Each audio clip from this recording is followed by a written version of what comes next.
आकाशवाणी गोरखपुर से प्रादेशिक समाचार।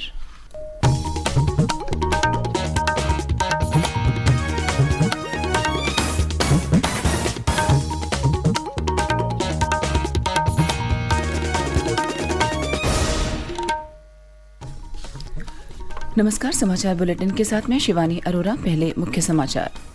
मुख्यमंत्री योगी आदित्यनाथ ने अयोध्या में चल रही 19,000 करोड़ रुपए की विकास परियोजनाओं की प्रगति की समीक्षा की। कहा, अयोध्या के विकास कार्यों के जिला, मंडल और शासन स्तर पर नियमित समीक्षा की जाए। मुख्यमंत्री ने अयोध्या में श्री राम मंदिर के निर्माण कार्यों का निरीक्षण किया।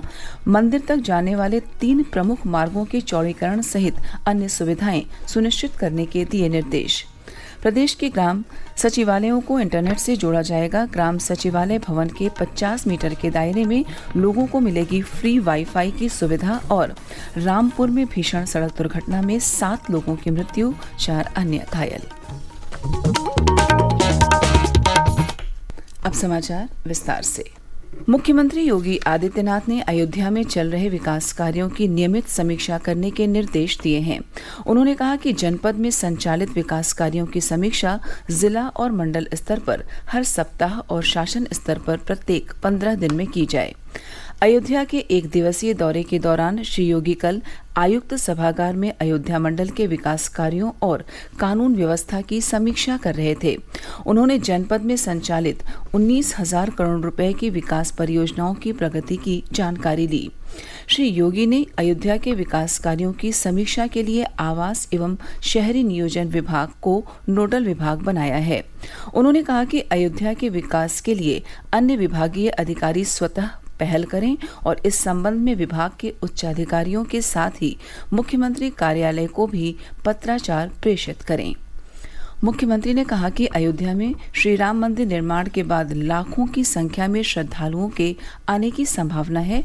इसे देखते हुए अयोध्या में 3 प्रमुख मार्ग, रामपथ, श्री राम जन्मभूमि पथ और भक्ति पथ निर्धारित किए गए हैं।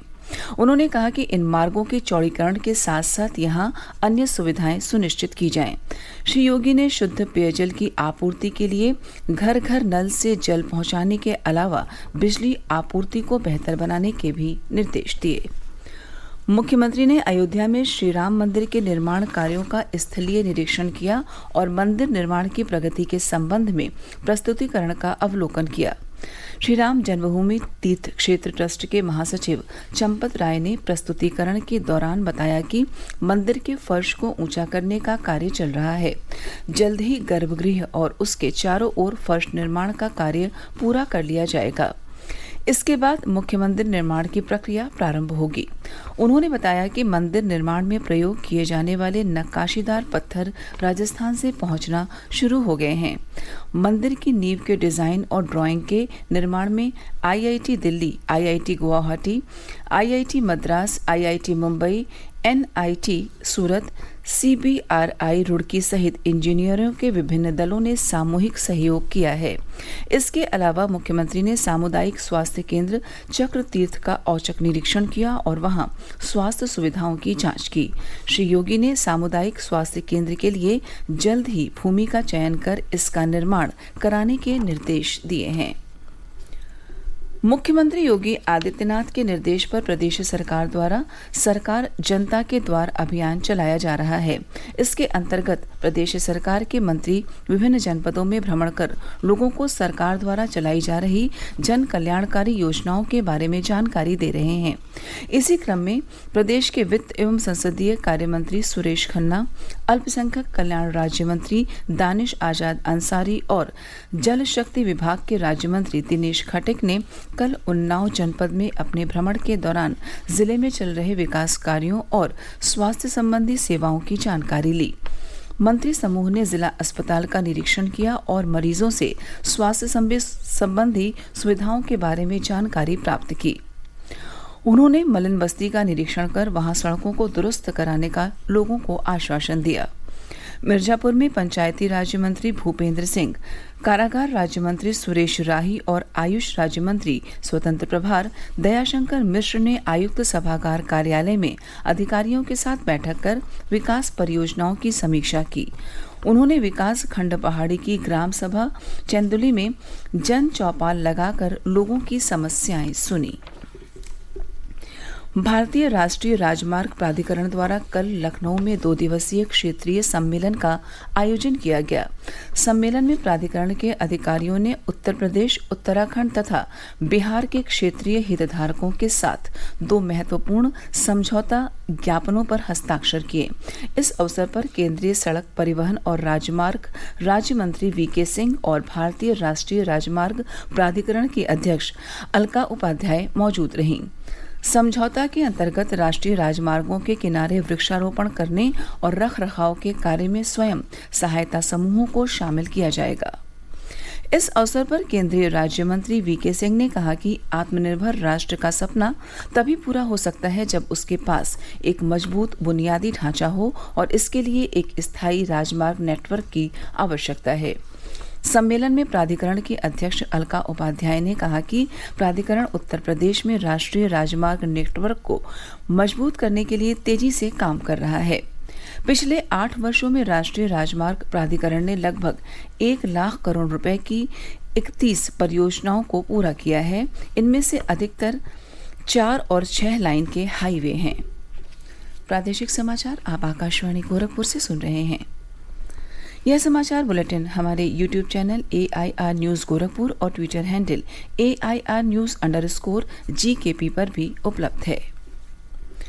प्रदेश सरकार ने गांवों में ग्राम सचिवालय कार्यालयों को हाई स्पीड इंटरनेट से जोड़ने का फैसला किया है।